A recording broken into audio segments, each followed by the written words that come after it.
This is Austin's Animals, collecting all things furry. And today, we're going to be talking about the fastest thing alive. So what I've got here is kind of all of my Sonic comics that I bought at flea markets, thrift stores, secondhand. I've just found these all over the place. I didn't actually grow up with this comic, like a lot of people my age who would recall going to the grocery store. I know Toys R Us was kind of a big one that stocked this comic. I did not find the Sonic comics until very recently. I only had one memory of reading this comic as a kid, and that was like in, I want to say Wizard World 2006, if I'm not mistaken. I was like 6 years old, but you'd go to Wizard World and you'd spin the wheel right when you got your badge and entered the convention. That was like a big deal they had, was the wheel. You get to spin it and get a comic. And I got Sonic the Hedgehog. I got Sonic X, one of the issues where like Tails gets captured by the military and tortured, and it freaked me out. Like, I thought it was way too scary. And these comics are pretty dark. Like, some of the late issues, they get downright sinister. But I wish I had known that the mainline Sonic comic was different than the Sonic X ones, because, you know, the Sonic X ones kind of tie more into the video games and the anime, whereas the mainline Sonic comic is its own thing. So if you ever played the Sonic video games or watched any of the cartoons, the comic is separate from that because it is following the continuity of the 1990s cartoon, the Saturday morning Sonic show. It started out as a tie-in to that. This is the best right here. This is called Sonic the Hedgehog: The Beginning. And this is kind of a compilation of the first 4 issues, which are pretty expensive now. And you should just get this because they're worth reading. And I love these first issues. I think they are some of the best Sonic the Hedgehog content that has ever been created, and just seems to understand the character so much. Like, they just, you know, sometimes it takes a long time for a character to flesh out and become themselves, like The Simpsons. A lot of the early Simpsons merchandise in Season 1 looks very odd, but Sonic Issue 1 instantly understands the character. It was drawn by Scott Shaw, a very prominent animator from Hanna-Barbera that created a lot of your childhood. If you ever watched the Flintstones, the Jetsons, or, you know, Captain Caveman, all of that is his work. And he rendered Sonic in this gorgeous retro style that looks like it was published in the 1960s, which I think fits Sonic perfectly because Sonic is supposed to be, he's kind of a classic rubber hose cartoon character, but with edge, a bit more contemporary. And that's what this is it looks very childish and fun, but the themes and dialogue are a bit more mature, which is when Sonic is at his best. And these comics beautifully incorporate all of the aspects of the original first game. They didn't have a lot to work with, but they had the first game and then a rough outline of the cartoon, which was still in production when this was made. If you've ever watched the cartoon, you'll know that Sonic the Hedgehog saves Princess Sally, who is supposed to be the little squirrel that is out inside the robot. So when you break the robots in the original Sonic, that squirrel jumps out. That is this squirrel realized as a cartoon character. This is the original design for Sally that was intended to be used in the show, although that design was later changed in the second episode. I didn't grow up with these comics, but I did grow up with the TV show. So I have a true love for these characters. Not just Sonic, you know, and Tails, but the TV show cast. Princess Sally and Antoine, kind of the royal knight here. I love these characters so much. They have so much personality in the cartoon. They really are fantastic. And these early comics, they're kind of a goofball version of the show. If you look at them as the TV show in a brighter tone, they are amazing.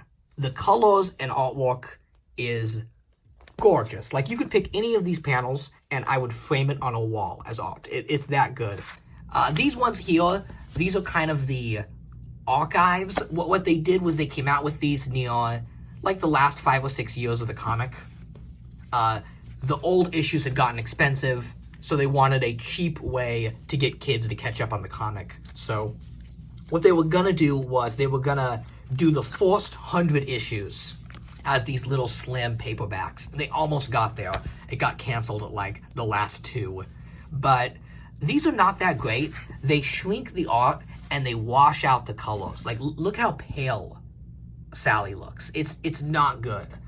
I buy these because I find them for $1. It's hard to say no to Sonic comics. Again, I love these characters so much because of that TV show. But if you just want to compare, like, this is what it should actually look like. These comics pop. They've got bold colors with minimal shading and basic line work. It really has that Hanna-Barbera look that looks like it came out of the 60s. Sort of an evolution of the Rubber Hose look. But these ones, they kind of suck the life out of them. So these little ones are not that great. But I knew it was ending, but the way they kind of handled the end was really unfortunate. It sucks that the IDW series picked up like a month after this ended and had no connection to it whatsoever. But I get that it's a legal thing and they can't really reference the events of this comic. The IDW series has to be its own continuity. I love the cover of this one. Look at all the great characters. And this guy right here, this is some old Sega guy. He's not a part of the comic. Kind of an Easter egg there. The humans always looked a little strange to me. I remember this guy, he was like Professor Nate or something like that. But, you know, they had to incorporate the humans because they were in the games. Look at the art on this one. The art style of these comics dramatically shifted. So you can see by this point that colorful cartoon look is completely out the window, and Sonic was trying to be a contemporary comic book. Very 90s. Like, look at Bunny there. Come on. Wow.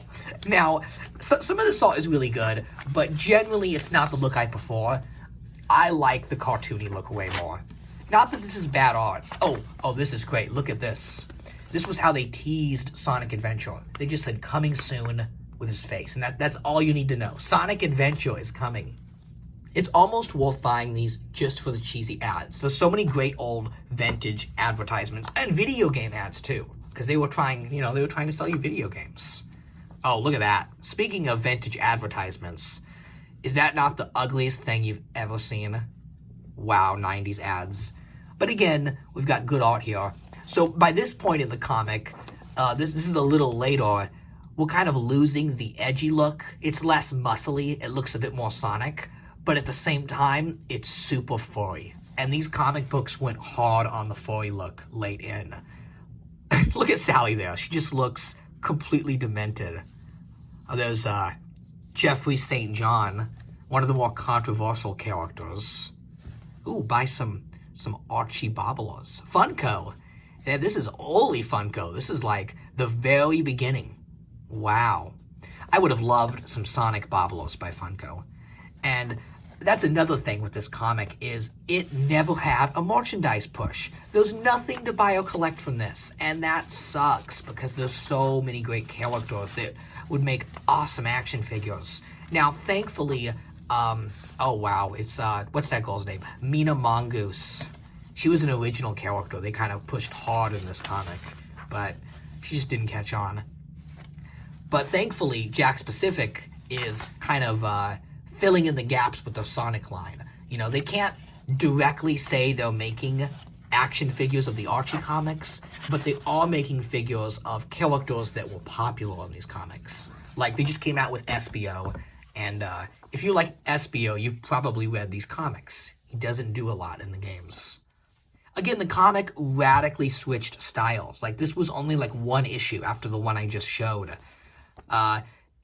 It was kind of like, yeah, it's the same storyline. They're still at that concert with Mina Mongoose, but now the art has shifted. So one thing you couldn't count on with these comics was consistency. The art just seemed to be all over the place. But that definitely made it more interesting. I can't deny that. Oh, this was a big moment here. This was when they killed the turtle, and that was a big deal, because like they just straight up murdered this character in a kid's comic. And from there, the comic really started to get more grimdark. Oh my god, a Neopets ad. Again, squarely aimed at the audience. They know that the The furries are gonna like this one. But the comic got a lot darker, and that kind of peaked with the end of the comic. Right before it got rebooted, the last few issues were, wow, there's like a girl showering. What happened in these comics? There's so much more sexual than I remember. I mean, I was a teenager when I read these. It's been about 6 years since I've read them all the way through. But, oh, Antoine and Bunny, they were awesome. They were kind of like a rogue Gambit couple, if you read the X-Men. Yeah, they were a power couple, and they were awesome.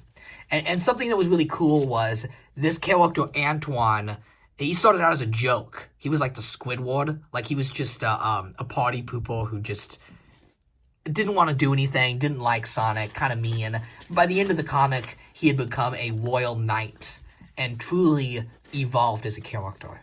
He might have the best character arc out of all of them. You know what? I kind of like the art in this one. It doesn't look like Sonic, but for Antoine and Bunny, yeah, it totally works. It's great. Look at this guy. I would not trust him. I would never go to Six Flags with that. If you get on a roller coaster with that, you're a dead man. Video now. Wow, I will say the advertisements in this are almost better than the comics themselves. What an absolute flashback. I'm going to skip ahead here. So they had some legal drama, and they had to reboot the comic. So they rebooted it with this new style that was really controlled by Sega now. Sega was like, look, now that we're rebooting it, we're going to take a chance to make it look more like the games and tie it in. So all of a sudden, it really looked like the video games. So here's Sally, the original TV show Sally, but now she's been fully redesigned as if she was in the video games. And this did not go over well. This was not a big hit. I think by this point, there had been so many delays and so much legal drama. Plus, you have the big finale not getting an ending. Like, it just straight up never ended. Like, they killed Princess Sally, and you didn't find out if she lived or not. It was pretty tragic. I get why the fans were alienated. But what's really unfortunate is this reboot is amazing. It is so good. It might be the best version of the Sonic continuity ever created. I am not kidding. And that's because they took everything that made the video games great and all the, lore and colors and look of the games, which have a very appealing look, and they beautifully incorporated the 90s TV show into it. They made it feel like Princess Sally and the Freedom Fighters were naturally part of the Sonic universe. Because beforehand, it always felt a little forced. There's been a stark divide between the fans of the video games and the fans of the comics and TV, because they don't share characters. At least not always. Sometimes they do, and it gets legally iffy. But for the most part, they were separated.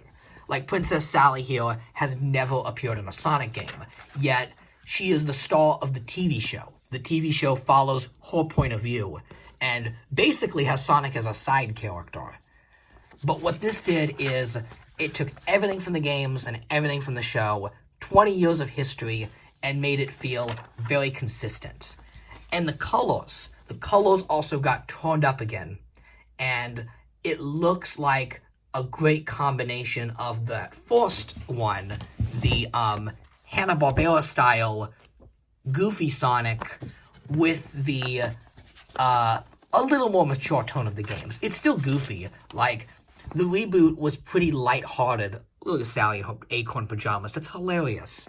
It was a little more lighthearted than the pre-reboot comic, which I think alienated people that had been reading the comic. They're like, we don't get an ending, and now it's a little goofier and brighter what's happening. But again, as an outsider that didn't follow the comic monthly, I get that I'm at a different point. Like, if I was subscribing to this comic monthly, and after 10 years of building up to a big finale, you don't know what happens, yeah, I would stop reading. I'd be very frustrated. But if you want to just read a selection of Sonic comics, then read the reboot. It only had like 20 issues. It didn't do well. Again, it bombed, which is a shame because it is awesome. And I would have loved to have seen this version of Sonic go on for 20 years because it is great. Is this the fan service issue?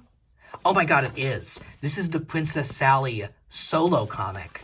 So at the end of the original run, they had pretty much killed Princess Sally. She was basically dead and got they mind controlled her and then they killed her. Like, it was brutal. So the comic went on for like a year with no Sally, the fan favorite character, and then it got canceled. So when they rebooted it, they were like, look, the fans are really mad over what happened with Sally, so we have to give them something. So they did this 4-issue miniseries of just Sally. And she basically just runs around in a sports bra beating up bad guys for 4 issues. It's such fan service, but I love it. Like, it is great. Spark of Life is what it was called. This is a great series right here. And they always, featured fan art and fans. And they had fun comics right here. What is this? Are you sure? The digital realm will assault your senses and challenge your sanity. Just do it. And they, turn Sally into, an 8-bit creature. I assume something a little less Genesis and a little more Dreamcast. That's hilarious. But yeah, that's just a little bit of rambling of me and Sonic. Sonic the Hedgehog, the fastest thing alive. Thanks for watching.